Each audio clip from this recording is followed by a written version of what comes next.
Bonjour à tous, alors on a toujours le cours sur la Première Guerre mondiale, donc en classe de troisième, et aujourd'hui nous allons voir le tournant de la guerre, l'année 1917.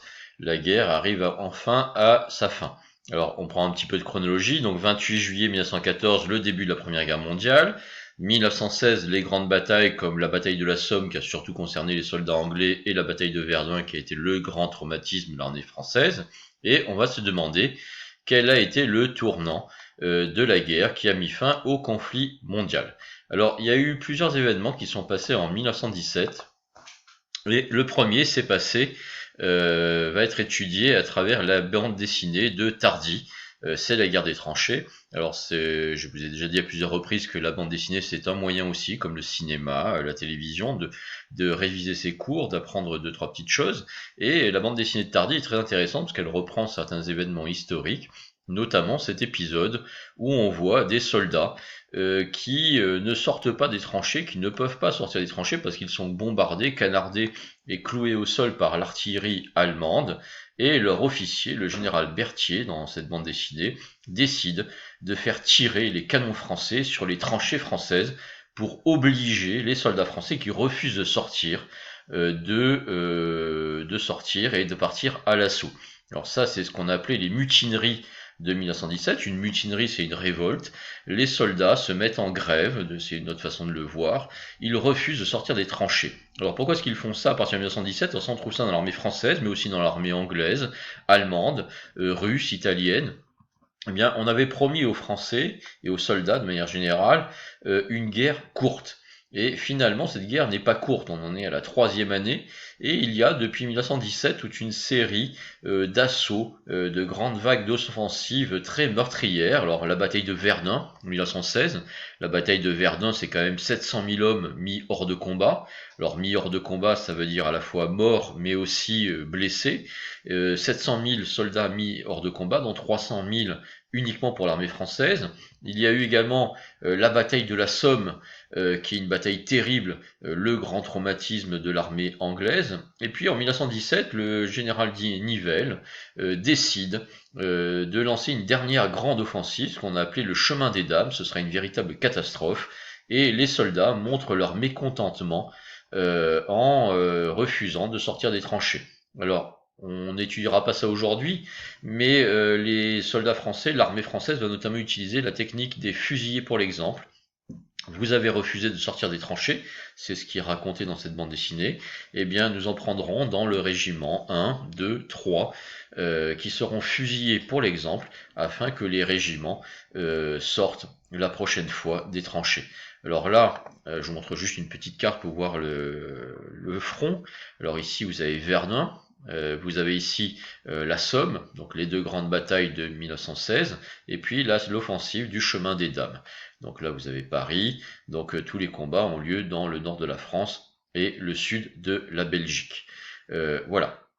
On va lire une lettre, le témoignage d'un soldat français de 1917 sur ses mutineries. Alors je vous lis cette lettre immédiatement. Je vais vous dire que nous avons refusé de monter en ligne mardi. Nous n'avons pas voulu marcher, nous sommes presque mis en grève, et beaucoup d'autres régiments ont fait comme nous. Ils nous prennent pour des bêtes. Ils, ce sont les officiers. Ils nous font marcher comme cela et pas grand chose à manger. Et encore se faire casser la figure pour rien. Si on aurait monté à l'attaque, il en serait resté moitié et on n'aurait pas avancé pour cela. Peut-être que vous ne recevrez pas ma lettre. Ils vont peut-être les ouvrir et celles que l'on raconte ce qui se passe, ils vont les garder ou les brûler. Moi je m'en moque, j'en ai assez de leur guerre. Alors cette lettre est très claire. Donc là, elle illustre bien les mutineries, donc la rébellion contre l'autorité. Donc on peut considérer ces mutineries comme des grèves. Les régiments refusent de monter. Et pourquoi est-ce qu'ils refusent de le faire? Alors d'abord, les officiers qui leur font faire des assauts inutiles, sanglants, mais inutiles et sans aucun résultat, puisque le but c'est d'avancer de quelques dizaines de kilomètres dans des champs de betteraves et dans la boue. C'est les conditions de vie absolument terribles, le manque de nourriture, et donc c'est tout cela, les offensives inutiles, le manque de nourriture, les conditions de vie pitoyables qui font que les soldats se mutinent. Et puis, chose intéressante, c'est comment est-ce qu'on a trouvé cette lettre. Eh bien, on voit bien qu'ici, elle a été conservée au contrôle postal. Donc là, c'est ce qu'on appelle la censure. En fait, les officiers lisaient les lettres et celles qui racontaient des choses négatives contre l'offensive étaient confisquées. Alors là, évidemment, il y a tellement de lettres qu'on ne peut pas toutes les lire, certaines ont réussi à passer. Celle-ci, par contre, a été interceptée et donc elle n'a pas été distribuée à la femme de ce soldat. Alors, vous avez toute une série de films qui vous racontent également ces épisodes de mutinerie. Alors, vous avez notamment les Sentiers de la Gloire, vous avez plusieurs régiments qui ne sortent pas parce qu'ils ne peuvent pas avancer. Ils sont cloués au sol par l'artillerie allemande. Et puis vous aurez également le choix de fusiller, pour l'exemple, quelques hommes. On en reparlera dans un autre chapitre. Alors nous, on va aller se déplacer dans un autre pays, la Russie. En Russie aussi, il y a des mutineries, mais là, on parlera plus de mutinerie, puisque là, le mouvement devient quasiment révolutionnaire. Alors, tout commence le 23 février 1917. C'est la journée internationale des femmes. Alors, c'est un texte de Léon Trotsky, c'est un personnage important qu'on reverra un peu plus tard dans le cours sur l'URSS, qui a écrit en 1930 une histoire de la révolution russe, et donc qui vous raconte cette révolution qui éclate en 1917. Le 23 février, c'est la journée internationale des femmes. Pas une organisation ne préconisa la grève ce jour-là. Pourtant, le nombre de grévistes est d'environ 90 000. Le lendemain matin, le mouvement, loin de s'apaiser, est en recrudescence, c'est-à-dire en augmentation. Le mot d'ordre du pain est écarté par d'autres formules, à bas l'autocratie, c'est-à-dire à bas la dictature, à bas la guerre.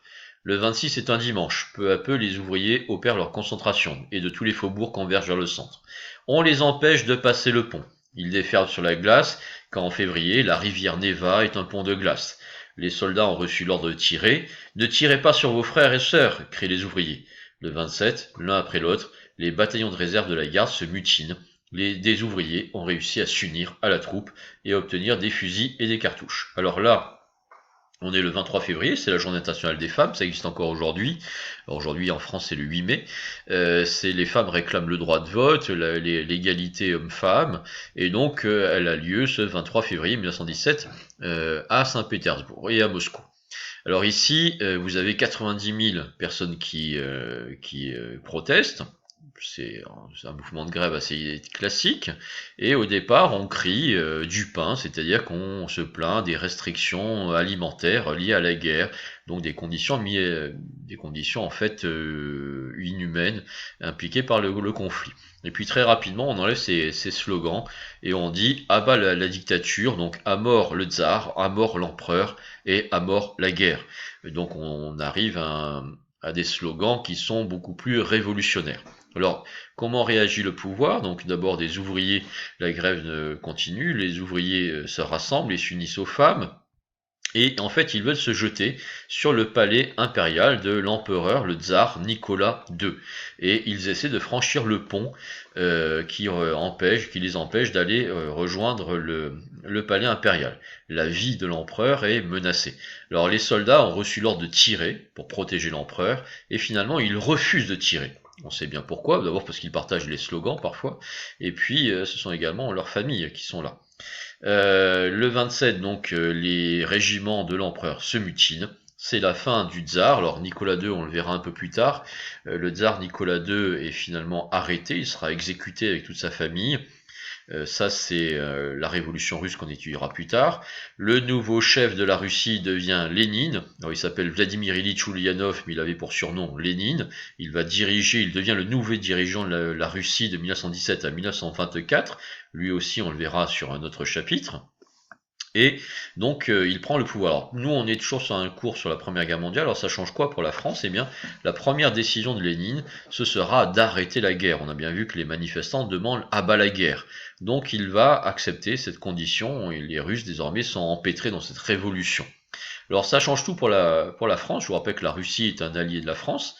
Ici vous avez le premier bloc constitué du Royaume-Uni, de la France et de la Russie. Et en vert, vous avez le bloc des empires centraux, donc l'Allemagne, l'Empire austro-hongrois, donc l'Autriche-Hongrie, et l'Empire ottoman, qui est l'ancêtre de la Turquie.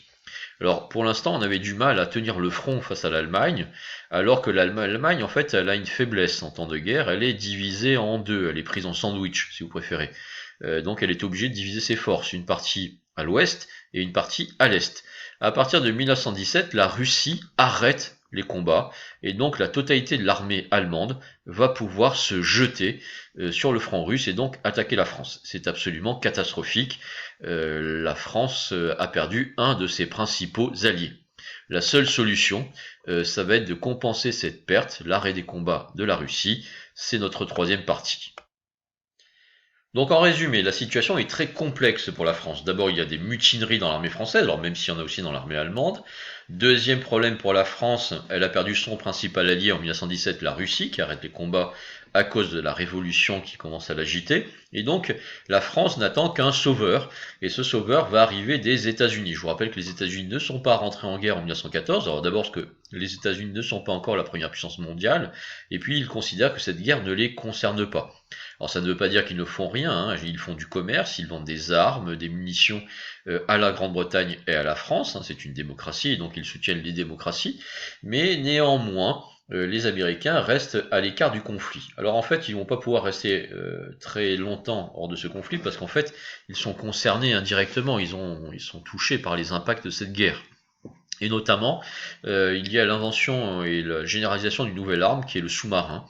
Et les Allemands vont utiliser la guerre sous-marine pour faire un blocus, pour bloquer tout l'approvisionnement de la Grande-Bretagne et de la France. Et donc ils n'hésitent pas assez régulièrement à couler des paquebots, des cargos qui transportent des munitions, de l'armement, du ravitaillement pour les troupes franco-britanniques. Alors en 1915, le 7 mai 1915, les Allemands vont couler un paquebot civil, le Lusitania, c'est un paquebot britannique, qui transporte des milliers de civils, mais qui a également des munitions dans ses cales.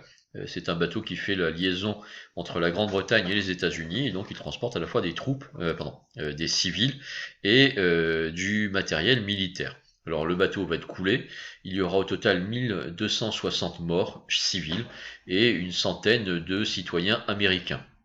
À partir de ce moment-là, les États-Unis commencent à être directement impliqués à cause de cette guerre sous-marine. Et les Américains qui ne voulaient pas rentrer en guerre, à partir de l'affaire du Lusitania, commencent à y réfléchir sérieusement. La guerre sous-marine s'intensifie en 1916 et en 1917, le président américain Woodrow Wilson n'a pas le choix. Il fait rentrer les États-Unis le 6 avril 1917, puisque les Allemands menacent le commerce américain, coulent des bateaux américains, tuent des civils américains, et donc ils n'ont pas le choix, il faut débuter la guerre. Alors tout le monde connaît cette affiche, le personnage qui est représenté c'est Oncle Sam, il représente les États-Unis, c'est une affiche de 1917, les Américains ne connaissent pas le service militaire, donc c'est une armée de volontaires, et cette affiche arrive, et I want you for US Army, et donc on recrute des volontaires pour rentrer dans cette guerre. Alors les Américains arrivent, les premiers contingents arrivent le 26 juin 1917, ils débarquent à Saint-Nazaire en France. Alors il faut laisser le temps à ces troupes de s'installer, il faut laisser le temps à ces troupes de s'équiper, de débarquer, et puis les Américains interviennent dès la deuxième partie de l'année 1917. Ça y est, la guerre est finie, c'est plus qu'une question de temps. Les Américains débarquent au milieu de l'année 1917, la guerre est finie en 1918. Ce sont les Américains qui vont faire basculer définitivement le conflit du camp des alliés de la France. Alors, s'il y avait 3 idées à retenir, donc d'abord les mutineries de 1917, la lassitude, c'est-à-dire la fatigue des soldats, qui devient de plus en plus pressante après 3 années de conflit. Deuxième idée à retenir, la Russie, la révolution russe de 1917 qu'on reverra, c'est un chapitre important, mais on gardera surtout l'idée pour l'instant que la Russie doit arrêter les combats en 1917, et surtout le tournant de la guerre, l'entrée en guerre des USA, essentiellement à cause de la guerre sous-marine, comme on l'a vu, et donc les États-Unis vont faire de l'année 1917 le tournant de la guerre. Alors je vous remercie de m'avoir écouté, donc ne cherchez pas les histoires, c'est moi qui vous en trouve, à très bientôt.